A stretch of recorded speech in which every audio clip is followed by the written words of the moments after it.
Extract 1. Questions 1. You hear a knee specialist talking to a new patient called Jason Riley. For questions 1 to 12, complete the notes with a word or short phrase. You now have 30 seconds to look at the notes.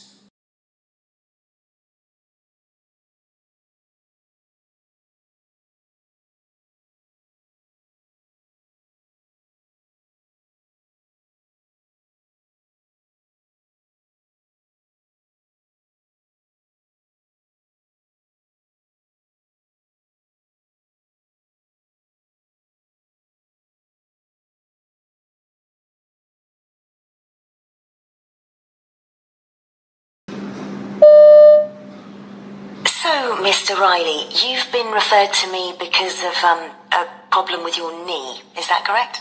Yes, it's my right knee. It's very painful. Okay. I've got some information here from your GP who's treated you for bursitis, but can you tell me about how this developed and what's happened so far? Well, about 2 years ago now, my knee, this knee, swelled up and was really big. It didn't hurt, and it just looked really strange. I'd been on a week's golf holiday in Portugal, and the knee was a bit dodgy all the time I was there. Well, when I got home and the wife saw it, she sent me off to the GP straight away, who said that it was what people used to call housemaid's knee. That caused a few laughs at home, I can tell you. Then I remembered that my mum used to get that in her shoulder. It's really called bursitis, isn't it? Yes. But he said not to worry, to rest up a bit and wait and see if it went away. And it did in a few weeks. Right. So I was okay for a while. Then about a year ago I got a new job. I used to be a painter and decorator, but I retrained as a carpet fitter. So I'm on my knees quite a bit. Goes with the job. And after a while, this must be about 6 months ago, the knee swelled up again. It looked really red this time, and I had a sort of dull pain as well that got worse. Okay. Also, I felt slightly shivery and feverish. The GP said I probably had an infection and gave me some antibiotics for 10 days or so. That seemed to do the trick, and I felt much better, but the knee was still a bit swollen, and it ached sometimes. Did you try painkillers? Oh yeah, after a bit, the doctor suggested ibuprofen, but that always seems to give me a tummy upset, so I stuck to paracetamol. I'm still using them on and off. At work, they put me on to doing things that didn't need a lot of kneeling when I first went back, but only temporarily. And I put ice packs on my knee to bring down the swelling as often as I could, every few hours.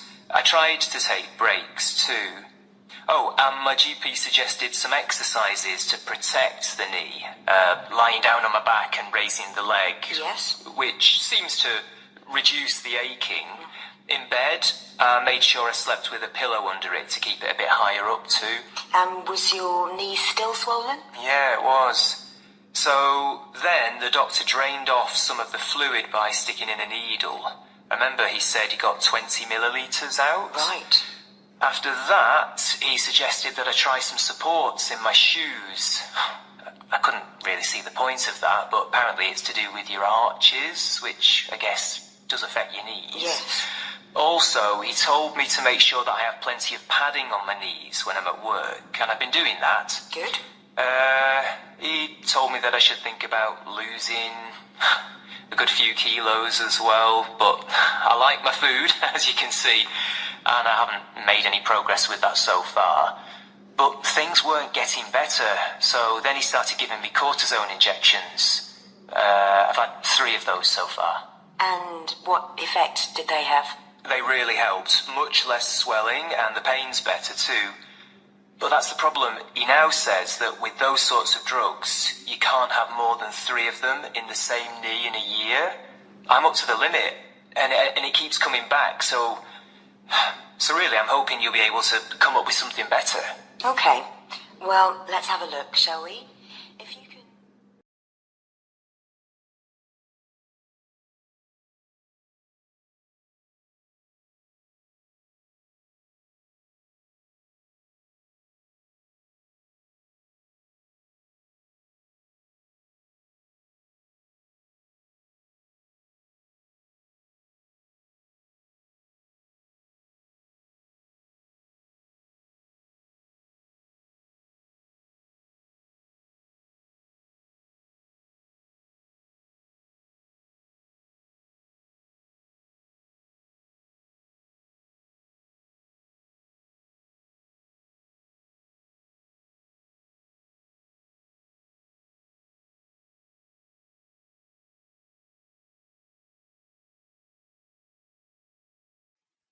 Extract 2, questions 13 to 24. You hear a physician talking to a patient called Mrs. Gonzalez. For questions 13 to 24, complete the following notes with a word or short phrase. You now have 30 seconds to look at the notes.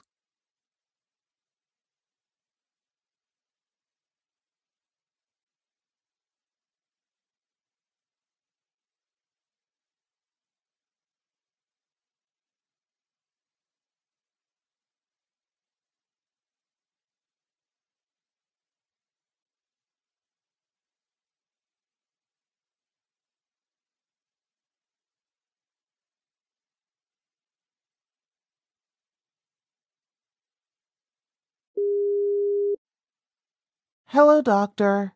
Good morning. Good morning. May I know your problem? Well, when I was walking into a store yesterday, I felt dizzy and had some cold sweats, some shortness of breath, but there was no chest pain, nausea, or vomiting. I suddenly sat down and lost consciousness for a minute or so.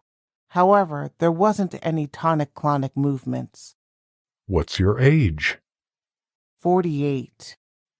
Did you had any cyanosis, which means that the skin goes bluish? No, doctor. Then I got up on my own, and even now I'm having mild shortness of breath upon exertion. This is totally unusual for me, doctor. Do you have any fever or syncopal episodes? No, doctor. Have you had any diseases or surgery in the past? Well, a year ago, pulmonary embolism was diagnosed. But during that time, I had an IVC filter placed due to massive gastrointestinal bleeding diverticulosis and gastric ulcers, paroxysmal atrial fibrillation, and no anticoagulation due to history of gastrointestinal bleed. Coronary artery disease status was post-bypass graft surgery at that time. I had to stay in the ICU for 3 weeks due to lower GI bleed again. Okay. What medications are you taking now? Aspirin, potassium, Lasix, levothyroxine, lisinopril, Pacerone, Protonix, Toprol, vitamin B, Zetia, Zyrtec. Are you allergic to any medicines? Yes, to sulfa. Well, your blood pressure is 155/57. Pulse rate is 61. Respiration's 18, and oxygen saturation is 95% on room air. No lymph nodes or masses. No lower extremity edema. No redness or hotness. The laboratory reports show creatine 2.1 and hemoglobin 9.6. Your chest X-ray is clear. You have developed pulmonary embolism with contraindication to anticoagulation due to recurrent gastrointestinal bleed. Status post-IVC filter. You have also developed mitral valve disease, coronary artery disease, and peripheral vascular disease per cardiology. No evidence of chronic thromboembolic disease per VQ scan. We cannot rule out pulmonary hypertension. Shortness of breath upon exertion. You will need a pulmonary function test as an outpatient. I will do oxygen saturation with ambulation to prevent it causing loss of consciousness.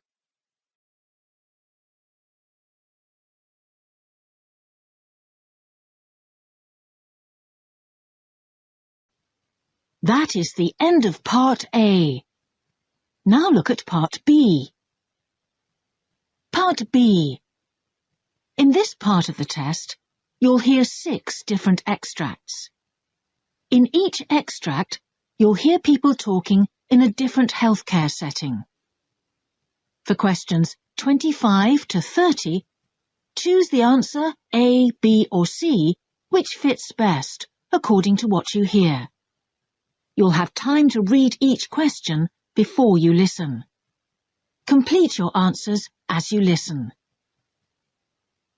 Now look at question 25. You hear a nurse briefing a colleague about a patient. Now read the question.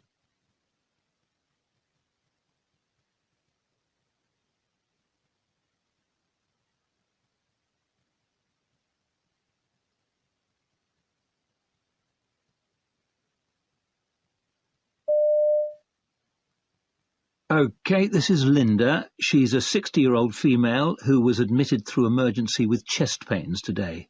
She's abnormal ECG with a negative troponin so far, and she's reporting a 5 for her pain. That's down from 8 on admission. She's on a cardiac diet, so she's nil by mouth from midnight, and she's okay with that. Tomorrow morning she's down for a stress test.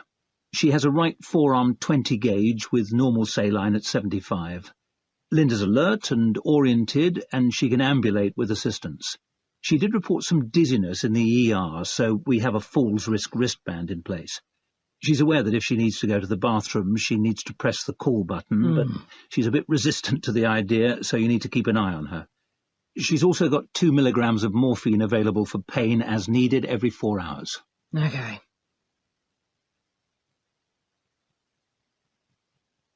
Question 26.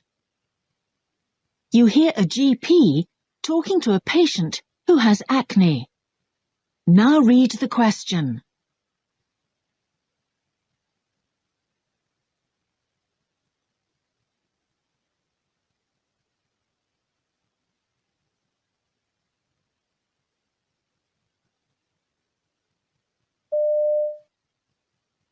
So how can I help you today? Well, basically, I've got a bit of acne, doctor. I mean, I had it as a teenager, and I was given some cream which seemed to do the trick, but I can't remember what it was called. Do you think I could get some more of it?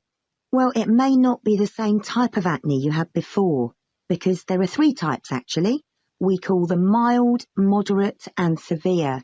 And from what I can see, you seem to have mild acne. So this might just be caused by a build-up of grease on the skin. How long ago are we talking about? It must be about 10 years back. I was still at school. I wasn't living around here then. I see. Well, the recommended medication may have changed since then, of course. Did you have a prescription, or was it over the counter? I couldn't tell you. Okay, not to worry. Tell me, how long has this particular episode been going on? About 3 months now, and it just doesn't seem to be getting any better. I've been using special soap and stuff, trying to keep my skin clean. Do you think I should see someone at the hospital? I saw online that they've got a dedicated dermatology unit. Well, I think there are a number of things we can try before we need to think about that. So let's start by discussing which soap.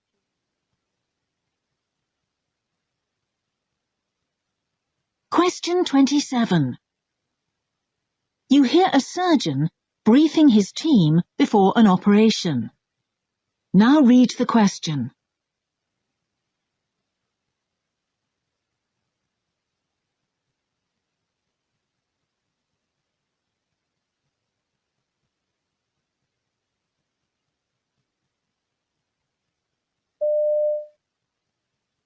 Our first patient of the day is a repeat laparotomy.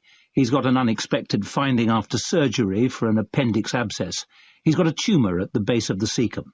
So he's going to need a bit more of a detailed laparotomy and resection.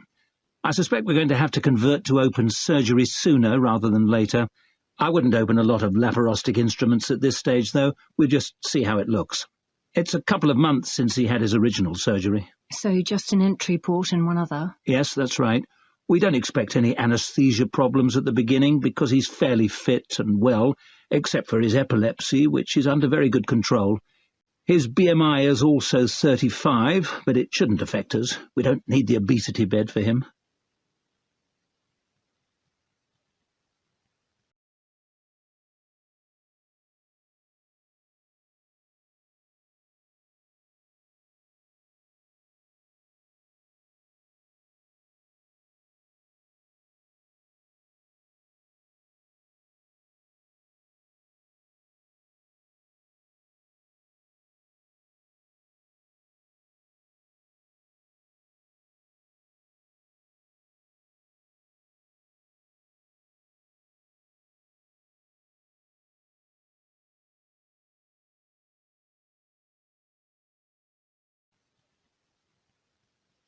Question 28. You hear a nurse educator telling a group of trainees about pressure ulcers. Now read the question.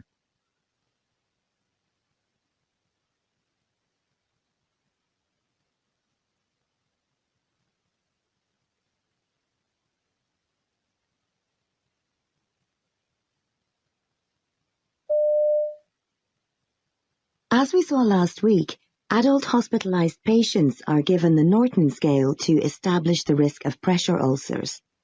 If, when applying the scale, the score is 5 to 10 points, that is, elevated risk, a blue sticker should be placed on the bedhead in order to inform and alert the patient, family members, and the interdisciplinary team of this risk. Once the patient is placed at blue level risk, the patient and the family must be informed of the care plan established to mitigate it, and a special clock will be placed at the bedside to prompt changes in position. In the case of pediatric patients, however, the scale isn't applied, but this is to do with the limitations of the scale rather than the absence of risk.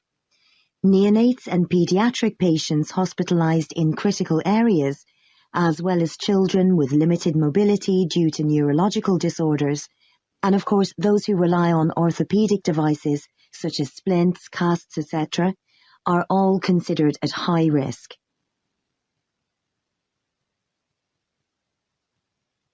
Question 29.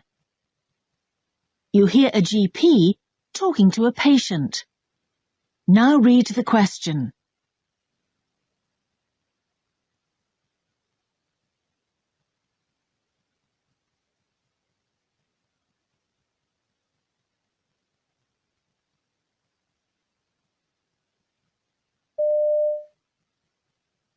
So, how can I help you today? Well, what's happened is my brother's just been told that he's got this condition where there's too much iron in his blood. I can't remember the name, but it was hemo something. Hemochromatosis? Yeah, that sounds right.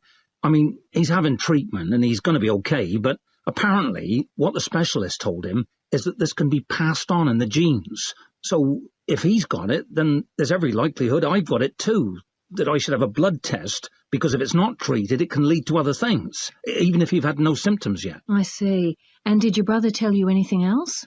Yeah, he said it wasn't the full condition because of another thing. He read out a string of numbers and another long name. Oh, yes, I know what that might be. Okay, well, let me explain a bit about this condition and then we can decide what we need to do.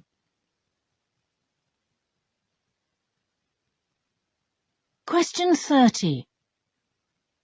You hear two nurses conducting a handover at the change of shift. Now read the question.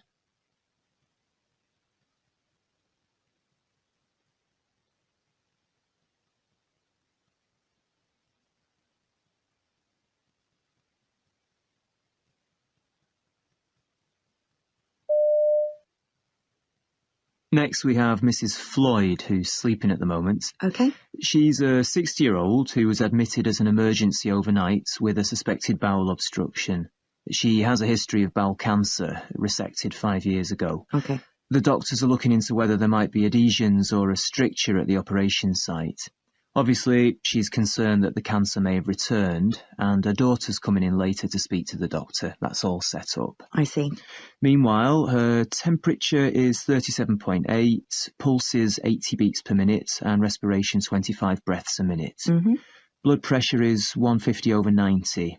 She has a nasogastric tube on low-pressure suction to manage nausea and vomiting, and intravenous normal saline at 125 millilitres an hour. Okay. The next bag needs to have potassium chloride added. See the orders for that. Okay. Her skin's quite dry but intact, and you'll need to consider mouth care.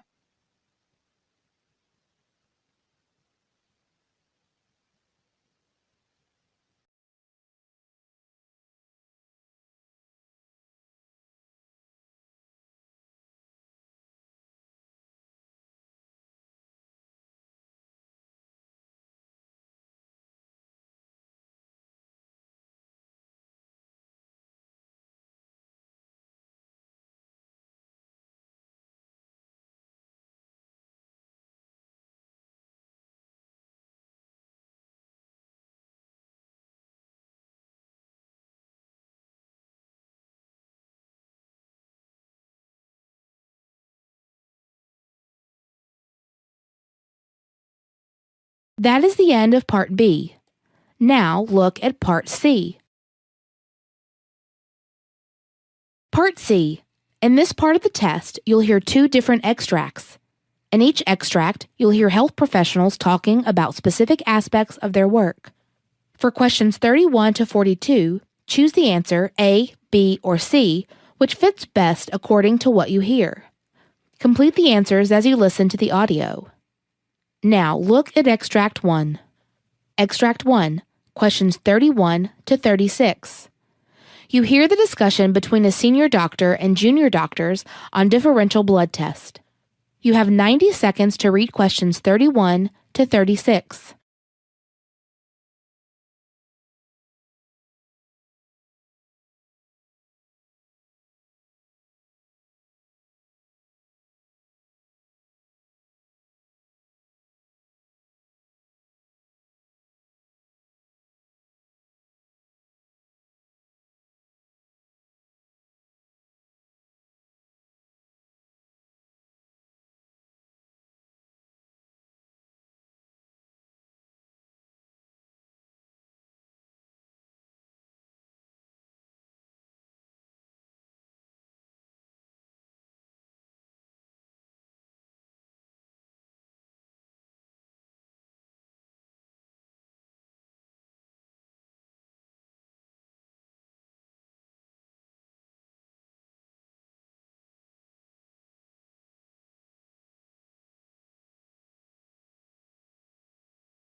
Hello, doctor.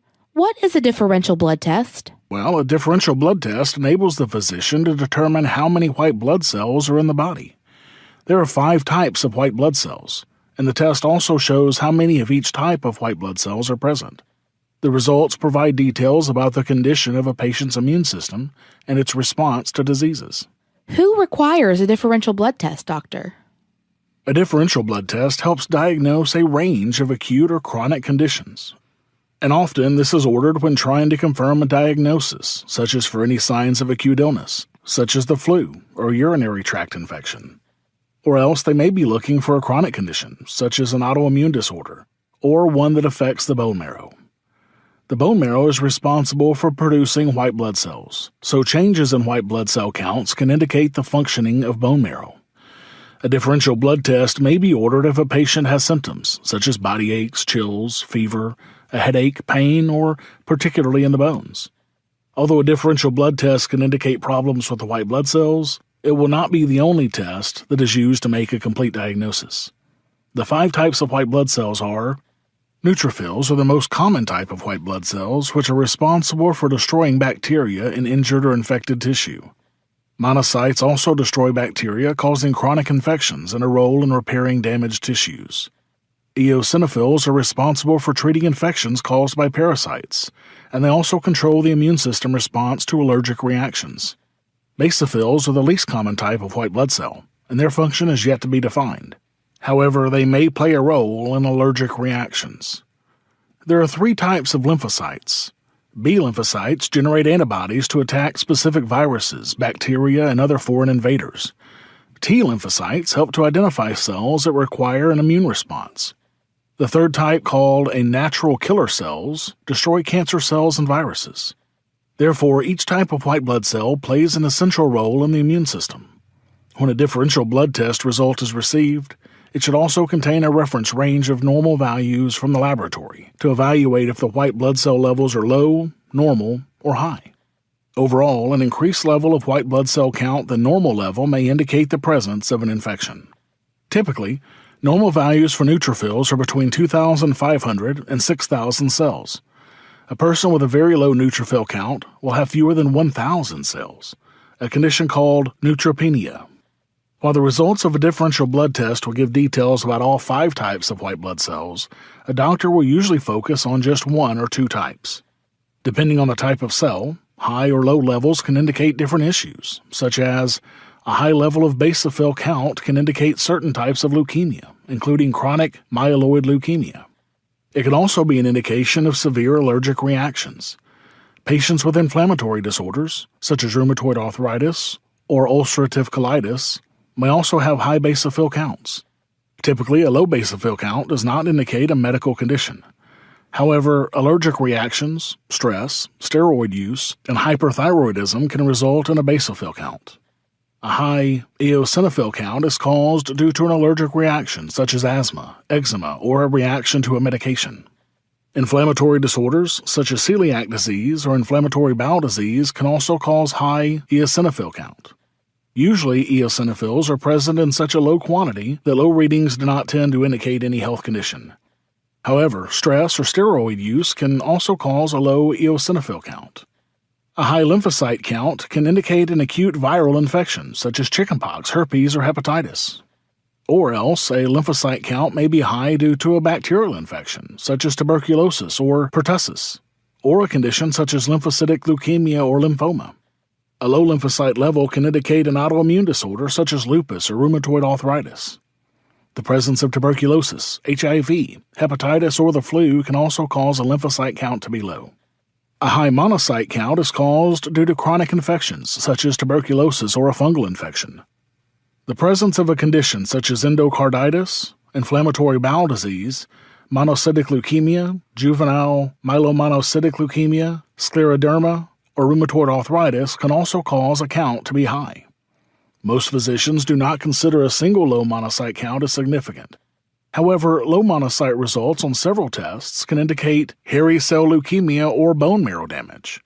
A high level of neutrophil count can be an indication of an acute bacterial infection, inflammation, tissue death, stress on the body, or chronic leukemia. The neutrophil count may also become high when the person is in the last trimester of pregnancy. A neutrophil count may be low after an adverse drug reaction or chemotherapy treatments. Illnesses such as myelodysplastic syndrome, autoimmune disorders, bone marrow cancers, and aplastic anemia can also cause low neutrophil counts. A differential blood test is one of the different lab tests that is used to confirm a diagnosis of an infection or illness.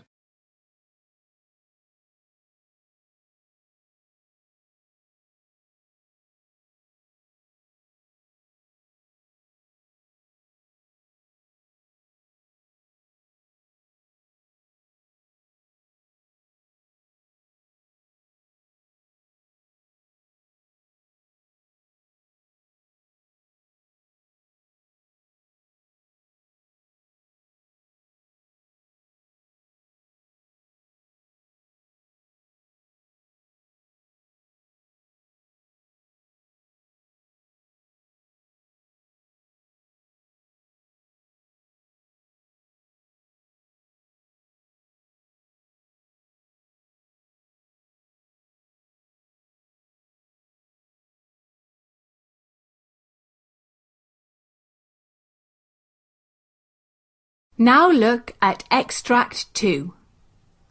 Questions 37 to 42. You hear the doctor giving a lecture on colon polyps and its treatment. You have 90 seconds to read questions 37 to 42.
A colon polyp is a tiny growth of tissue projecting from the lining of a section of the large intestine called colon.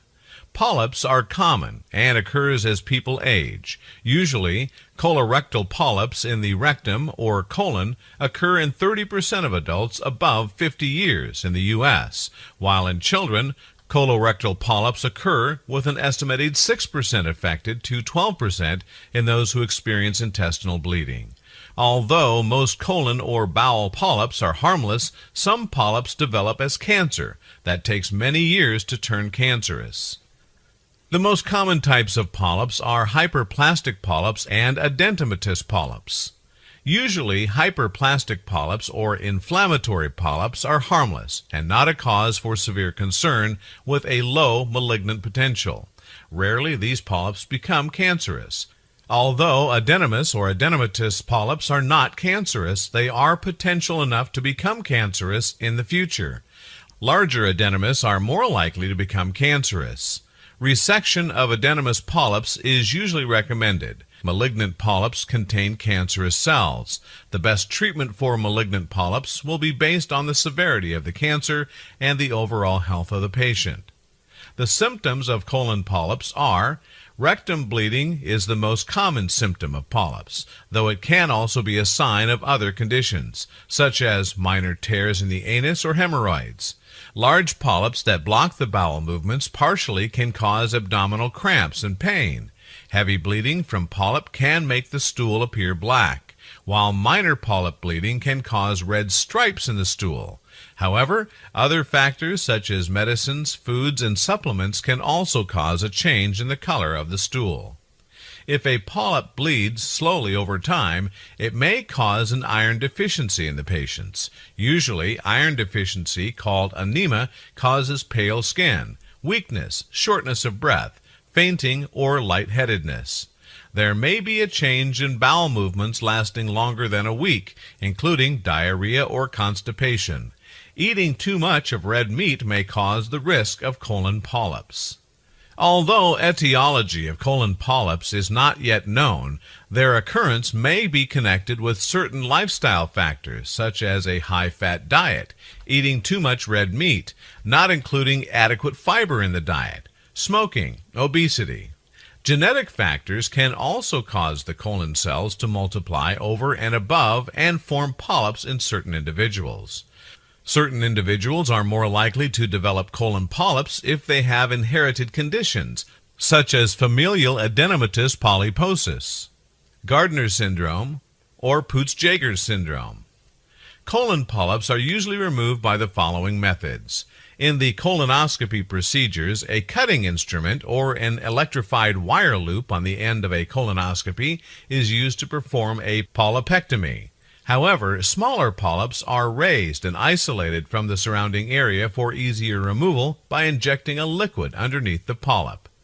In a laparoscopy, a small incision is made into the pelvis or abdomen. An instrument called a laparoscope is inserted into the bowel. This technique is used to remove very large polyps or if the polyps cannot be removed safely by colonoscopy. Removing the colon and rectum.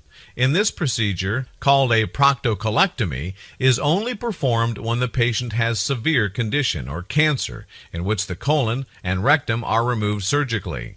This method is suggested for patients with rare inherited conditions, such as familial edematous polyposis that causes cancer of the colon and rectum, and polyp removal may prevent further development of cancer.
That is the end of Part C.